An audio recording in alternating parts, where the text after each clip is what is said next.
People who make content need to make money. But how does content monetization actually work? I'm Seth with ViewNexa. Let's get into it. Now, this is actually going to be simpler than you think, I promise. Because for creators and publishers, the money can really only come from three different places: from advertisers, from the audience directly, or from patrons and investors. We'll consider those three to be our categories, so let's take a look at them one by one. Advertising. Most people understand the basic concept of using ads to monetize content. You watch some content, then there's a break wherein you watch some ads for a few minutes, and then you come back into the content. In exchange for watching those ads, the viewer gets to enjoy the content for free. What most people don't understand is that there's actually two different terms for how this can work, and they don't quite mean exactly the same thing. Those terms are FAST and AVOD. FAST stands for Free Ad-Supported Streaming Television. AVOD means Ad-Supported Video on Demand. They're actually more similar than different, but the difference is important. See, with FAST, the viewing experience is really similar to that of legacy broadcast television. Specific things air at specific times, so the entire audience is watching the same content at the same time together. There's a word for this kind of viewing experience: linear. So the FAST model provides the audience with a linear stream of content. Well-known examples include Pluto TV, Samsung TV Plus, LG Channels, and Vizio Watch Free Plus. AVOD is so called because it is non-linear. Each individual viewer decides exactly what to watch and exactly when to watch it. The ad breaks do occur at consistent points for any viewers watching the same piece of content, but no two viewers are synchronized with each other. Probably the best known example of an AVOD-powered platform is YouTube. In fact, YouTube practically wrote the book on how to make AVOD work at scale. Then there's actually a third way of monetizing content through advertisers, and that's through brand deals. Sponsorships, paid promotions, underwriting, etc. These are essentially commissioned pieces of content for which the brand compensates the creator directly. And these tend to be the most lucrative propositions for the creator. But brand opportunities aren't usually available to creators unless they are already well known and have a decently large and enthusiastic audience. So that's ads. Now let's look at some direct-to-consumer options. There are three main ways to get money directly from your audience. One is to offer a paid subscription in exchange for access to your content. This is called SVOD, Subscription Video on Demand. The most well-known example of an SVOD-powered platform is probably Netflix, or an earlier version of Netflix anyway. Another method is to simply sell physical goods, merchandise, to your audience. Most start with t-shirts and other articles of clothing and then move up from there to things like action figures, costume props, set pieces, and other accessories. Individual creators and personalities tend to offer things like custom recordings or compositions through platforms like Cameo or Fiverr. There's a lot of creative ways to approach this, so the possibilities are potentially endless. Finally, there's TVOD, Transactional Video on Demand. Very similar to pay-per-view, the viewer pays a one-time cost in exchange for access to a piece of content. Now let's look at the remaining strategies: patrons, members, and investors. Now, most people probably think they already understand how this concept works. The content gets funded by money from otherwise unaffiliated third parties. Super straightforward, right? Well, not necessarily. In fact, this approach can become the most unruly, at least for the creator, so let's take a closer look. You may have heard this saying before: the creator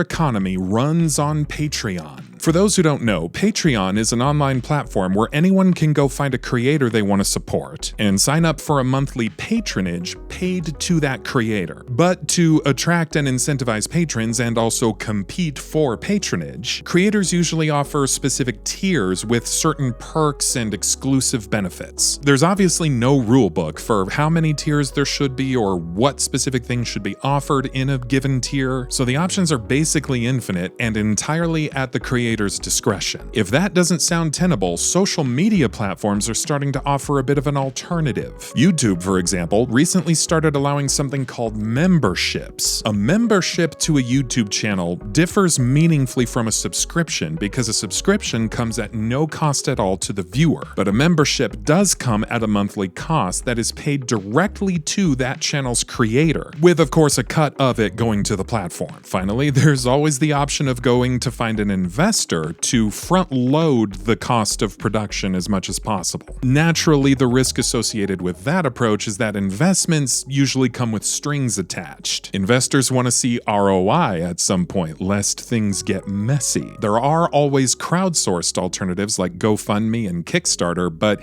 if the production in question is raising funds that will at least in part go to paying wages, there's a lot of tax implications there that can really get out of hand pretty quickly. Alright, so here's the elephant in the room when it comes to this topic. For most creators and publishers out there, it is no longer sufficient to rely on just one of these strategies at a time. Even the big players have had to swallow this really difficult truth. Take YouTube, for example. In the beginning, YouTube monetized exclusively using AVOD, but then started incorporating SVOD and memberships as time went on. Netflix was exclusively SVOD for many, many years, until just a few years ago where they ultimately started adding AVOD tiers. Hybridization is more than just a growing trend across this industry. It is necessarily the new normal. Take any large creator on social media and you will find that their strategies are the most broadly diverse of all the hybrid approaches. One of my personal favorites, Good Boy Noah, designs his own recipes and makes videos where he cooks those recipes assisted by his puppet Cheetah, which he also designed, and he and Cheetah sing and rap about the recipes in songs that he wrote, performed, recorded, and produced himself. All of that goes into the videos, and the videos themselves exist to sell the cookbook, which of course he also wrote. So he self-produces 3 different forms of media: music, video, and copyrighted text, and uses every monetization strategy available at once. AVOD, SVOD, patronage, memberships, merchandise sales. It's an entire ecosystem built around a single creator and running on every possible engine simultaneously. I'm not saying this is what it takes to successfully monetize content in 2026, but I am saying that if you as a creator are not doing this, you should at least know that some of your competitors already are. So while it's a bit premature to say this is where the bar is today,